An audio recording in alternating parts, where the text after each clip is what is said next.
हरे कृष्णा, राधे राधे। आप सभी का स्वागत है हमारे चैनल पर। आज की इस वीडियो में हम सुनाएंगे जया एकादशी की कथा।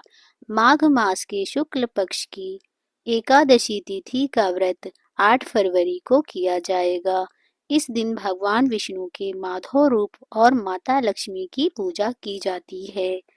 धार्मिक मान्यताओं के अनुसार जया एकादशी की कथा सुनने से भगवान विष्णु की कृपा मिलती है और पापों से मुक्ति मिलती है। मान्यता यह भी है कि इस दिन व्रत करने से पिशाच योनि से मुक्ति मिलती है। जया एकादशी की कथा सुनने से भगवान लक्ष्मी नारायण प्रसन्न होते हैं और जाने अनजाने में किए गए पापों का अंत होता है। पूर्वजों को मोक्ष की प्राप्ति होती है और धन धान्य सुख और समृद्धि प्राप्त होती है। दीर्घ आयु की प्राप्ति होती है। हर तरह के पापों से छुटकारा मिलता है। आइए कथा को आरंभ करते हैं। कथा को आरंभ करने से पहले आपको बता देते हैं कि कथा को पूरा सुनते हैं। आधा अधूरा सुनने से दोष लगता है, इसलिए कथा को पूरा सुने। हमारे साथ बोलिए, ओम श्री गणेशाय नमः। कुंती पुत्र अर्जुन ने कहा, हे भगवान, अब आप कृपा करके मुझे माघ माह के शुक्ल पक्ष की एकादशी के संबंध में विस्तार पूर्वक बताइए। शुक्ल पक्ष की एकादशी में किस देवता का पूजन करना चाहिए तथा इस एकादशी की व्रत की क्या कथा है, उसके करने से किस फल की प्राप्ति होती है। भगवान श्री कृष्ण ने कहा, हे अर्जुन, माघ माह के शुक्ल पक्ष की एकादशी तिथि को जया एकादशी कहते हैं। इस एकादशी के उपवास से मनुष्य भूत प्रेत पिशाच आदि की योनि से मुक्ति पा जाता है।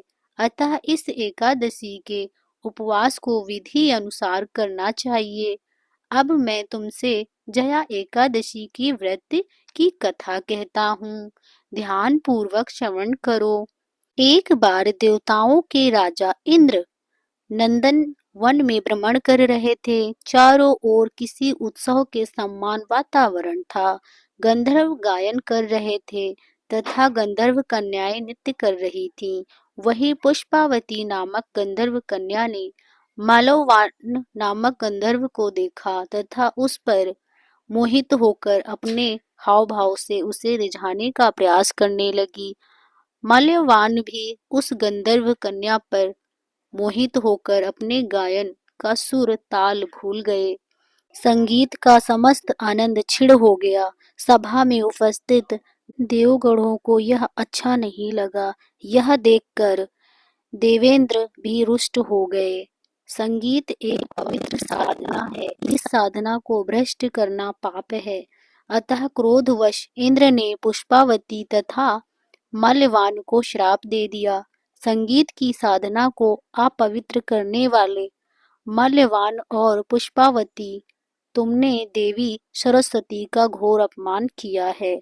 अतः तुम्हें मृत्यु लोक में जाना होगा।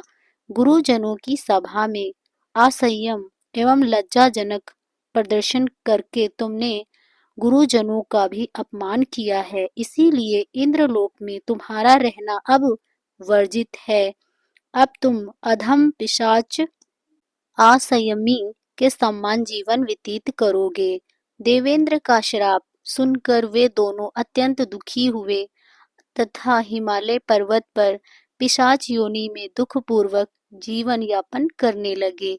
उन्हें गंध रस स्पर्श आदि का तनिक भी बोध नहीं था और उन्हें दुख सहने पड़ रहे थे। रात दिन में उन्हें एक क्षण के लिए भी निद्रा नहीं आती थी।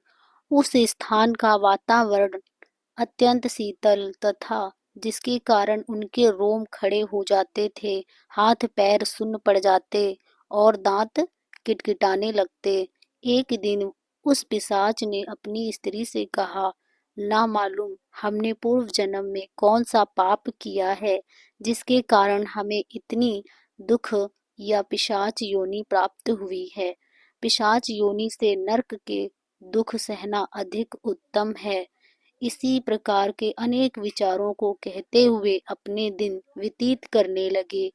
भगवान की कृपा से एक समय माघ शुक्ल की पक्ष की एकादशी, जया एकादशी के दिन इन दोनों ने कुछ भी भोजन नहीं किया तथा ना ही कोई पाप कर्म किया।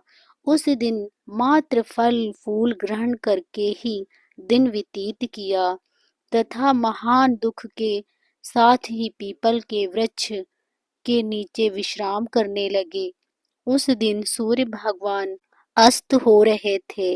वह रात्रि इन दोनों बड़ी कठिनता से व्यतीत किया।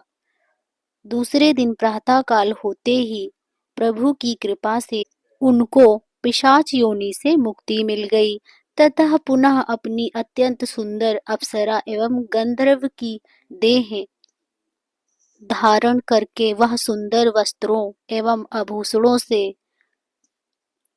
सुशोभित होकर दोनों स्वर्गलोक को चले गए। उस समय आकाश में देवगण तथा गंधर्व इनकी स्तुति करने लगे। नागलोक में जाकर इन दोनों ने देवेंद्र को दंडवत प्रणाम किया। देवेंद्र को भी उन्हें उनके वास्तविक रूप में देखकर अचंभा हुआ तथा उन्होंने पूछा, तुम्हें पिशाच योनि से किस प्रकार मुक्ति मिली है, उसका संपूर्ण विस्तार पूर्वक बताओ। देवेंद्र की बात सुनकर मलवान ने कहा, हे देवताओं के राजा इंद्र, श्री हरि की कृपा तथा जया एकादशी के व्रत के पुण्य से हमें पिशाच योनि से मुक्ति मिली है।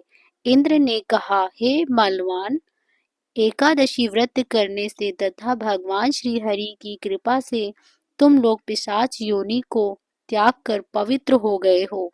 इसीलिए हमारे लिए भी वंदनीय है, क्योंकि भगवान शिव तथा भगवान विष्णु के भक्त हम देवताओं के वंदना करने योग्य हैं। अतः आप दोनों धन्य हैं। अब आप प्रसन्नता पूर्वक देवलोक में निवास कर सकते हैं। भगवान श्री कृष्ण ने कहा, हे अर्जुन, इस जया एकादशी के उपवास से पिशाच योनि से सहज से ही मुक्ति मिल जाती है। जो मनुष्य इस एकादशी का व्रत कर लेता है, उसने मानो सभी तप यज्ञ दान कर लिए हैं। जो मनुष्य श्रद्धा पूर्वक जया एकादशी का व्रत करते हैं, वे अवश्य ही सहस्त्र वर्षों तक स्वर्ग में वास करते हैं। कथा सुनने के बाद जयकारा श्री हरि का अवश्य लगाएं। जय श्री हरि। ऐसी ही वीडियो देखने के लिए हमारे चैनल को सब्सक्राइब करें और कमेंट बॉक्स में लक्ष्मी नारायण का जयकारा अवश्य लगाएं और एक लाइक अवश्य करें। जय श्री कृष्णा। राधे राधे।